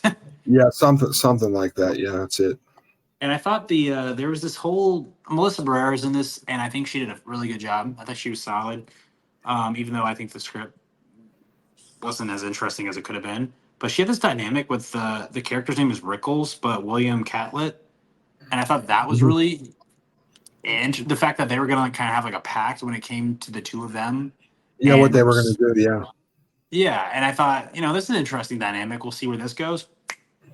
He's gone, and like 5 minutes after that, he's no longer in the movie. I also don't, and I'm not knocking him as an actor because like I'm not, people work hard to get to where they're at, but there's in the horror community, there's like this Dan Stevens hype that's going on, and like I just didn't see that. I'm like, like this was like he was fine, but like there was nothing that he did or said that like really stood out to me that I'm like, hey, this is somebody I should watch out for. So like that kind of fell flat for me too, because there was some hype to it, but yeah, I don't know. It's just, I think everybody was fine, right? Like everyone was like, yeah, they're fine. Like it's all these like likable, solid actors just like being fine, except for Angus Cloud. He was fucking awful. I'm sorry. But everybody else was good. R.I.P. Angus Cloud. Yes. I had to edit my review of Abigail to put out of absolute respect to the deceased like 19 times because just let that say what I thought of it, because I was just like, come on, man. This is what they're going to remember you for? Like, Jesus. Yeah, it was a shame. And it's funny because she's been getting a lot of popularity lately, but I do think probably the best person in this movie is Catherine Newton. Maybe. She's a very good actress, and she also really fits the vibe that they're going for very well. She was good. They just wrote shitty jokes for her. Yeah, and that's kind of what they want. I mean, Kevin Durant. This movie was a Dan Stevens, a lot of jokes everywhere, So I think she fits those types of films, like Lisa Frankenstein. Like she's really good at that type of comedy and freaky and all that stuff. But yeah, I was disappointed.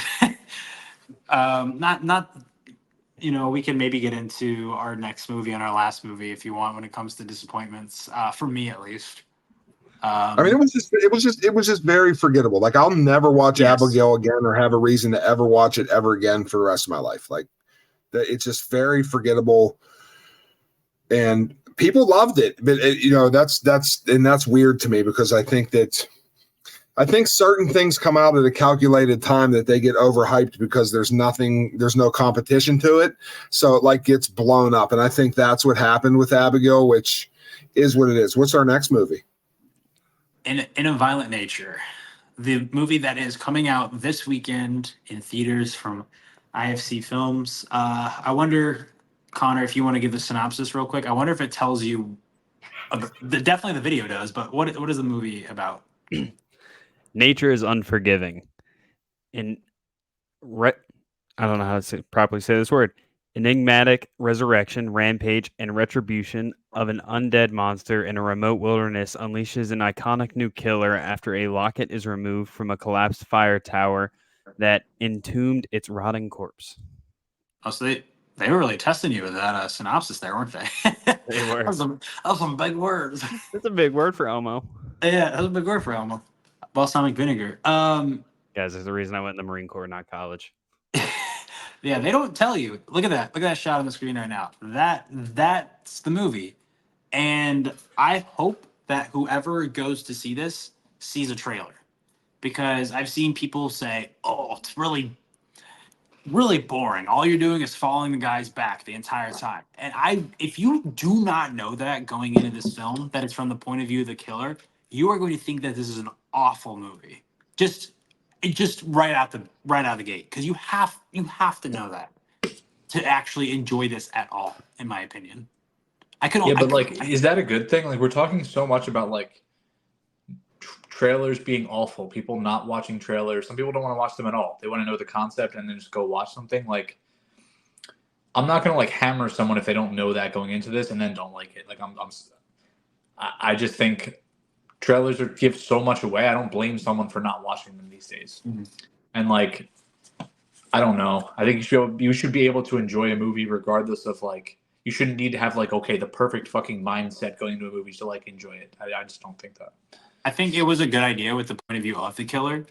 And we're going to talk, not full spoilers, but a lot about In a Violent Nature for anybody who's listening. But no spoilers. You really can't spoil this movie. It's just a slasher film from killer's perspective. But I don't think they had to have the whole gimmick. It was very pretentious. It's very interesting to do it from the the killer's perspective, but they didn't have to be very artsy with it, in my opinion. They could have had a lot of fun with it, and it's being too serious. I don't know. It's an interesting idea that they overthought, I believe. Yeah, I think, you know what? I was having fun with the movie. Like, I thought it was like funny for a lot of it. Like, I thought it was like goofy. Like, the characters were such fucking NPCs outside of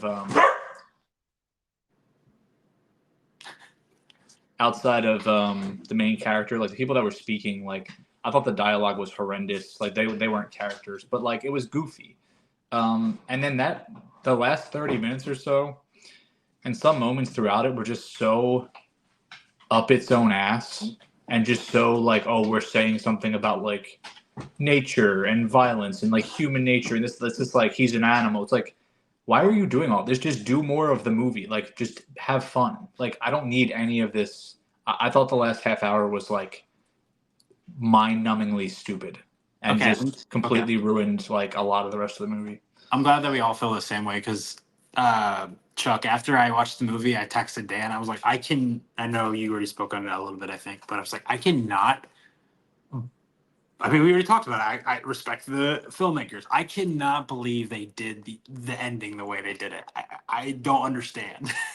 There was a particular scene in the film where a certain character sets down a gas can next to a bear trap with the pendant on it. And if they would have rolled the credits out of the blue right there, everything up until that point, I absolutely loved. Like, I loved watching him and the walking, and like, that didn't bother me. I thought it was different and interesting. And like, people were saying like he was really slow, but like, I don't know. When he went into that cabin at the beginning, like, he had a couple moments where he moved like, like he was pretty kind of quick. And even though, and I do agree with Dan, the dialogue was very clunky and, they weren't great actors, but I thought it was brilliant that they were in every frame, whether it be talking from a car going past, sitting by the campfire, like his prey was always in the frame.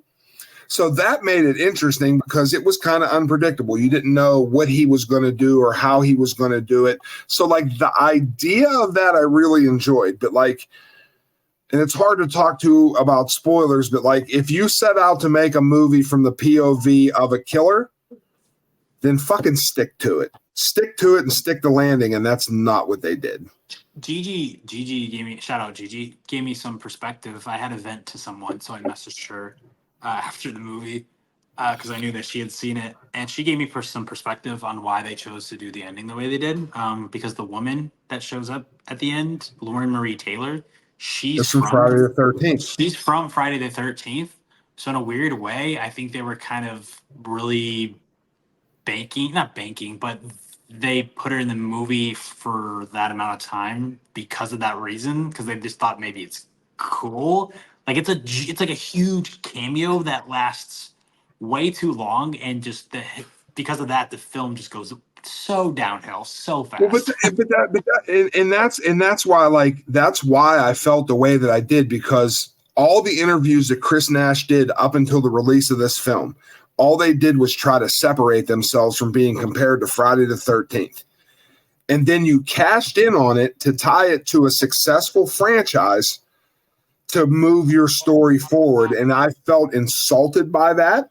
And I'm like, look, end it on a kill from a third person view and don't give me no fucking explanation. Roll the credits. I would have been like, I can't wait to see more. And then you get a character that you don't know, you're not introduced to, you know nothing about them, you don't care about them, and then you sit with them in a car for 20 fucking minutes. Sorry for spoiler territory, but like, I just wanted the car to fucking wreck and them to die or something exciting, and we didn't get that. Sorry, people. Go see it at the I will say, theater. if you're doing this Good. POV thing, something that I feel like you have to, which is fine, right? That's the creative decision that you've chosen. Very unique. Does it work? Does it work not? I think it would have worked more if every single kill was as memorable as that one kill. Like, it felt very lackluster. Like, that's what people are missing. Putting that in the middle of the film was a very, very Weird weird decision. choice. Yes, I agree. Because everything after that was lackluster. Also, just thinking of that, there's a, I don't watch a whole lot of horror films. You watch a lot more than me. And I know there's this thing about horror characters being dumb. I don't know if there's anything more. A character does something. Let's say the last one that loses their life in this movie. What? I think it's whatever happened in The Strangers Chapter 1. I didn't watch that. I have to imagine that this decision is dumber. I have no. It's the same thing. It is. Good Lord. Okay. It's the same thing. And it's just unconscionably stupid, and it just pulls you right the fuck out of the movie, I think. Okay. I'm just like, I can't believe any of this anymore, and like, these people are just so fucking dumb. This is just like Charles Darwin is just like laughing in his grave. Like, I can't. I just don't care. I don't know. I would have almost enjoyed it better if it would have been an hour and 10 minutes. If, because like I even like, granted there's no story, but there is a story. There's a story. There's enough of a story to keep you intrigued, not for part one, but for part two. Like, he's attached to this thing. There's this crime. It's taken. He wants it back. As a horror lover, that's enough for me. I'm good. You know what I mean? Now, if you want to go into if you want to have a great, cliffhanger ending and go into a part two and explore this crime and what happened and how we got to this point, like, that opened up this universe. And I think they really I'm not a filmmaker, but I think they blew a very good opportunity they could have had to expand this universe. And we're getting a part. I mean, they're doing a part two. It's. Oh, really? Yeah, that's not. It's actually Scream 7. Yeah, right. No, somebody the place that I got the thing from. It's. I don't think it's signed, sealed, and delivered, but they're really pushing to do it. I'll say two things that really disappoint me. Like you said, there is a story here, and it's with the killer. It's with Johnny. It's the killer's name. And two things that I wish would have happened is, one, I wish there was, and I said this, I wish there was a purpose behind the way he was killing people. Like, because there's little hints that you get about his character and who he is. And Right. I wish that also showed you who he was. But it doesn't. It's just like, let's think of either the most generic or the most wild kills we can think about. And speaking of generic, the movie's called In a Violent Nature, right? Everything in this movie is in nature. It's in the woods. And there's one scene in particular. It's so funny because there's the kill, right? There's the kill. Right. I also think not only is the kill great, but what happens, the aftermath of it with the body, I will say, used that nature setting very effectively, very agreed. humorously. And none of the other ones do. None of them did. And I feel like that was also a missed opportunity. You got to think of stuff like that. Have the kills have purpose. Build this character. Build Johnny like you're trying to do. Also, it's in nature. That's going to get boring to people. Make the nature amusing. That was the first time. I think it looks beautiful. Like, I know people said the whole thing that they used video game sound effects. And I think the sound effects were really good in this film. But you have to if you're going to do this type of serious artsy film, capitalize on the limited resources that you have. Make it entertaining as well. You can do both, because I've seen it. There's one scene where you can make every kill good, and you can make the nature good as well. Do you think the people that made this are ever going to listen to this podcast? I hope. I hope so, because if they do a part two, I hope they make the nature more entertaining. I hope they give Johnny's kills more purpose. I hope they make the kills themselves more entertaining. Yeah, like if he would have pierced people with trees or, used I get because that down the rock slide thing was I agree with you 100%. I think it was like a cornucopia of like ideas that really could have been explored and fleshed out, but there were so many of them that we just got what we got. If that makes sense. Yeah. I also feel like I thought it felt like they just didn't have enough money to do. Like they had one big moment, and then it was like, well, this person's just gonna like drown because there's no money. Like, and it's like, you okay, also- that was like 10 minutes of a movie that, like, what am I looking at here? Also, the big moment in this movie, right before that happens, I'm sorry, but like the character is just like, oh my god, and like steps back, just run sideways, just run. Just run, and that is so. She's just like, whoa, and she backs up to a cliff. It's like, what are you fucking doing? And by the like, when I'm saying, what are you doing? She's then whatever's happening is happening, and I'm just like, well, that was fucking stupid. But I don't know. I think it just. And I know people complain about CGI in movies, and like I respect the fact that they use practical effects, but there's a certain scene in the film that you can literally tell that it's a stuffed dummy, and it really bothered me a lot. And that involves it involves a certain machine. Oh, at the end, yeah. Yeah, and you know what I mean, like, and when it's like dragged and sat on that thing, like I was like, oh, there's there's definitely like a stuffed arm, and like it's and it really like that weird shot from behind him down the machine, like the way that he was late, like I was just like, oh man, this is fucking, and I even like texted somebody, I was like, does this look as bad as I think it looks? And they're like, oh yeah, it's just a fucking dummy, and I'm like, yeah, I thought so too, like it kind of bummed me out. I think from the moment in the parking lot before that sequence, from there on, the movie is fucking going downhill, like on a fucking angle. Like I did like that John Wick aerial shot. Like I didn't like what happened in it, but when they went up to the sky and like filmed him like walking through, like when like I loved that perspective. Like I thought that was really like just out of nowhere and cool, but it was so anticlimactic that it was like wasted. Yeah. And I that's a good point, Chuck. And I think I haven't talked about this yet in a video, but I'm going to. And one of the things I want to say is just like, if you're going to go with this perspective, why did you make it so fucking boring? Move the fucking camera around. Like, why did we not get other angles? Why did we not get other shots?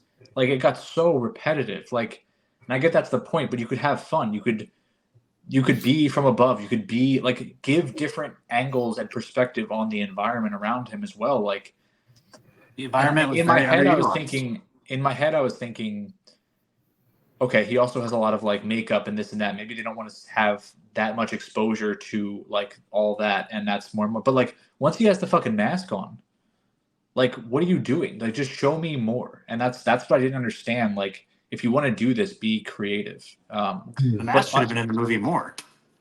Yeah, and to say a positive, I liked his design. I thought he was cool. I loved it. And I think they were very focused on like, okay, we want this like iconic like slasher villain character. They did a good job. They really wanted to focus on the design, and it's a good one. So I will say, props there. You said the movie's humorous when we were talking about the mask. The way that he got the mask was pretty fucking funny. I gotta admit, it was hilarious. I cracked the fuck up. That was really funny. I enjoyed that. The one thing that I will say, like closing out my thoughts on this, is I think that there's enough here that a brilliant film can be made out of this concept. I think if they actually listened to the people that viewed this film and what they liked and what they didn't like about it, and made another one, that like there's a lot of things that could be done for it. It's a starting point. It is. Yeah, it's better than Abigail. So Connor, out of all three, you don't like horror. I would say out of all three of these, or five that we've spoken about today, how many have we talked? Yeah, five. I would watch in a Late Night with the Devil, Immaculate, and The First Omen. I mean, you probably won't because you don't like horror, but I think they're all very, even though the storylines in The First Omen and Immaculate are the same, they're differently made films. I think that it'll be interesting to see where they rank for you, so on, The one on this list that I'm like, I would probably go visit is Late Night with the Devil, just because I really like David Dastmalchian. It's a very fun, it's a you don't have to be a horror fan to like the movie. Yeah, No, and it's the Yeah. best made film of the lot. Yes. I would agree. Like from Most like completely. you guys being film people, like from a technical aspect, like how they genuinely captured a 70s aesthetic. That's not an easy thing to do. Like it's almost like they captured it to the level of like the Holdovers. You know what I mean? Like you literally felt like you were in the fucking 70s. Like and that's not an easy thing to pull off. That's a good comparison. I like that. Yeah. I love the Holdovers. It's a Don't good tell the movie. horror. Don't tell the horror people. I say, Chuck, to close out our pod, we usually recommend a movie to our audience. So I'm assuming it'll maybe be horror, maybe not. What's a movie that you would recommend that people probably haven't watched to watch? As of right now, As of Just right now, anything, Chuck, that you anything. just want to recommend. It can be literally anything in the world. Any movie, From any time. any genre. Yeah. any movie, any genre.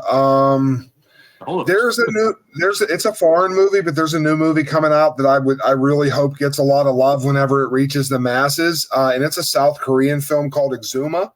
And it's a story about generational trauma, and it's tied in with this like spiritual possession thing. And I know people will say, oh, another possession movie, but the way that they tie it in with South Korean culture and flesh out the story of why these things happen, it has purpose behind it. And it's brilliantly shot. The sound design, cinematography, and like I was talking to Justin on the phone the other night because he had just watched it.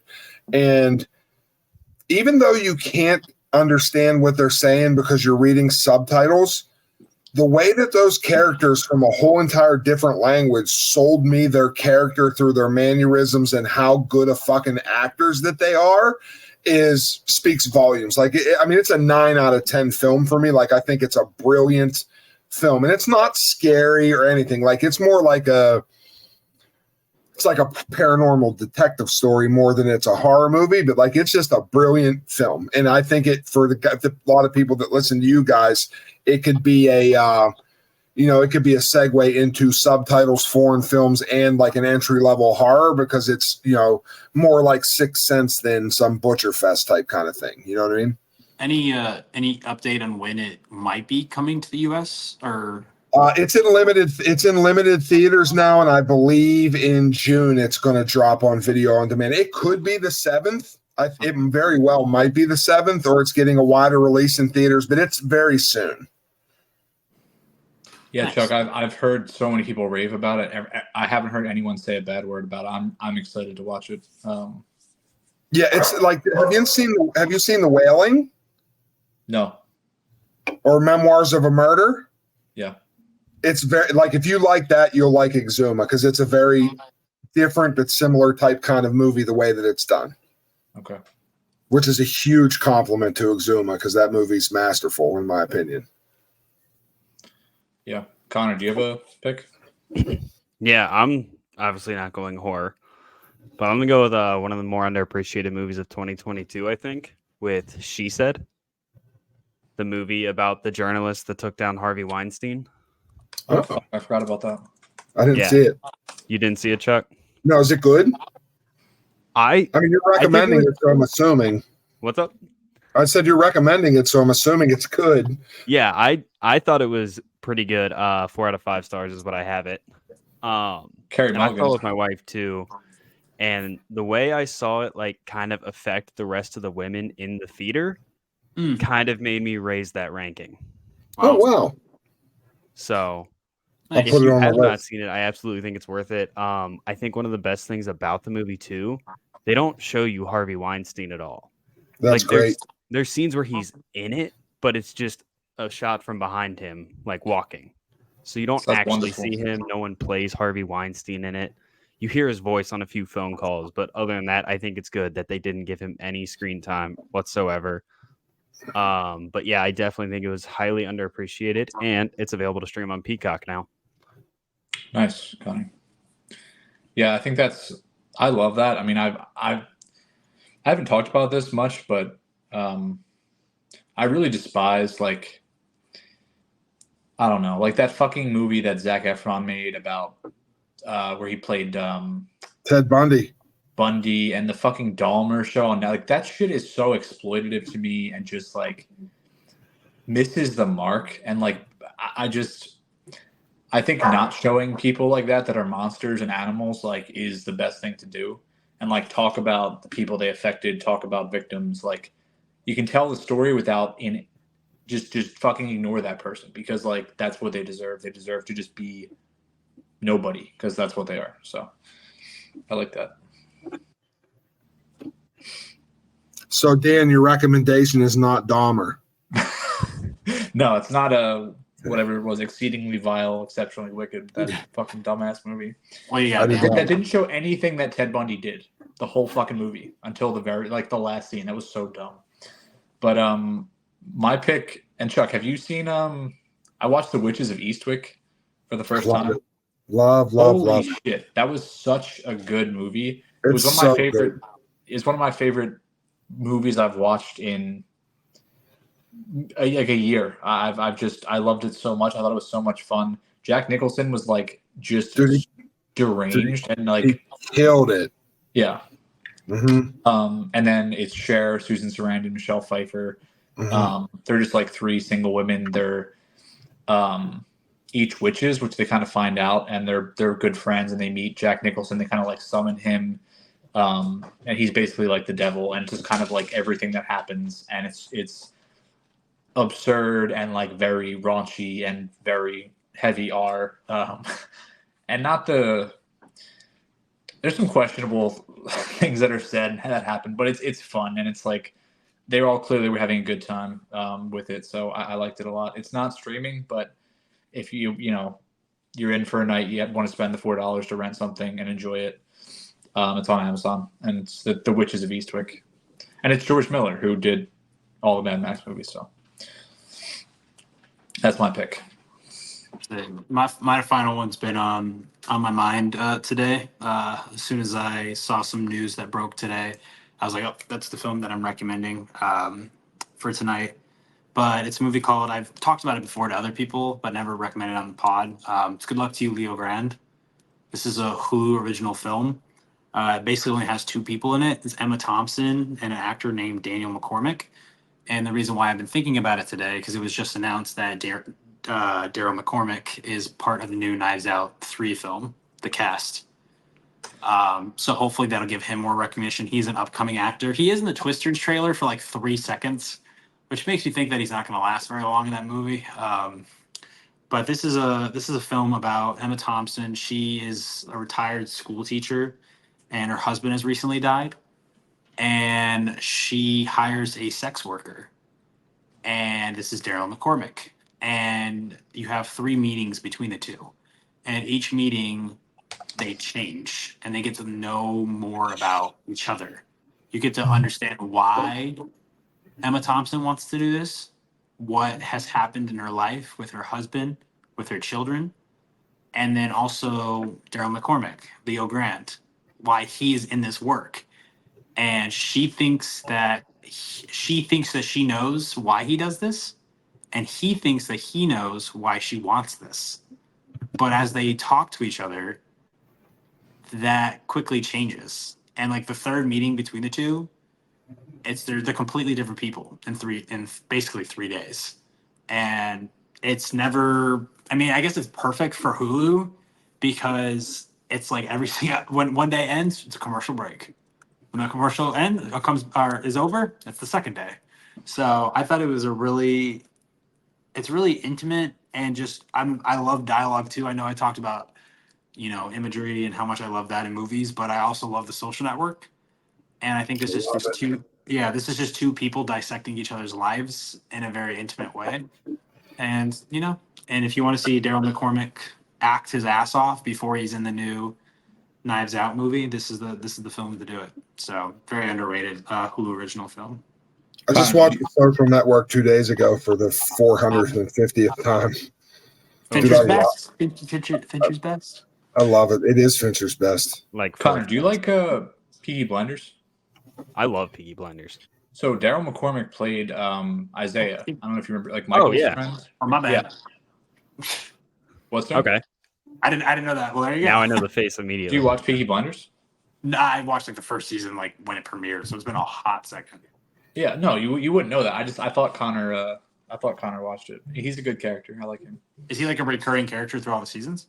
He's in one or 1.5 seasons. He's been probably like 10 to 15 episodes, but he's like a decent character. He does a good job. So he's like the one person I feel like that's joined the new Knives Out movie that you're like, that's like one person who's not necessarily famous, you know? I was like, that's interesting casting that I'm excited for. Yeah. Didn't Jeremy Renner get cast in it? Jeremy Renner, Mila Kunis, which is funny because everyone says Jeremy Renner's going to be the killer because the Marvel actors are always the killers, the bad guys. You have Kaylee Spaney. What's the Challengers actor's name? I'm forgetting his name. Josh O'Connor. Glenn Close is in it. There was Mila a rumor going Kunis, around. did you say? What's that? Mila Kunis, did you say? Yeah, there was a rumor going around for a little bit, speaking of Peaky Blinders, that Tom Hardy was cast in it. For some reason, right when the Kaylee Spaney and Joshua O'Connor casting came out, there was rumors that Tom Hardy and Lindsay Lohan were in it, but then that was never confirmed and still isn't confirmed. So that was weird that those two actors randomly popped up. But, Kerry Washington has always also been cast. So One other funny thing I saw. Kerry Washington. Yeah. One other funny thing I saw today was someone said, so Jeremy Renner apparently is in this universe as Jeremy Renner. There was already like a thing about him in the last movie, and someone was hypothesizing that this is going to be an investigation of the accident that almost killed him, and it's going to be like a meta thing because he almost died in real life. I mean, he did die. They like brought him back to life. That would be so cool. They said they were going to make it so that like someone set that up, and then it's the investigation, which would be fucking wild. That would be kind of cool. It was just a goofy theory, but someone made a video about that. That is true, though. He probably will play himself because it literally was in I think the second movie they had Jeremy Renner hot sauces. Yeah, so very interesting. Oh yeah, didn't know Craig's I just want to say that I'm very grateful for all you guys because I respect you individually, especially now that the shark content has really skyrocketed up there in the corner. Thank you for the opportunity and everything. I really enjoyed this. I'm very grateful for you guys asking me to come on. Yeah, it's been a pleasure, man. Yeah, we're thankful for you coming on, man. I mean, we have tons of guests lined up, and you're the first one that we wanted on here. So I really appreciate it. Very I get emotional. It means a lot to me because I respect you guys. You know, I don't have that much interaction with Connor, as of yet, but obviously you guys, I hold you in a very high standard of respect as not only creators, but humans and individuals. So I appreciate it very much. Thank you. Yeah, no I problem. have something for you guys too. Whenever you hit stop recording, I got something for you guys. All right, Connor, you want to close this out, Connor? I was going to say, everyone have any closing thoughts? No, I just wanted to say thank you to Chuck for all your perspective on all these movies. We value your opinion. You know so much more about the genre than us, to be completely blunt. So I appreciate your perspectives and 100%. Your opinions are all well thought out. So I'll say if anybody has made it this far and really likes horror, and that's why you're still listening, please go search Chuck out if you don't know Chuck. But more than likely, there's going to be a lot of people watching this because we have the famous movie guy on our podcast, which very thankful. Stop. So cute. Stop. All right, everyone. Well, thanks for checking us out. We'll catch you next week. All right, see you. See you guys.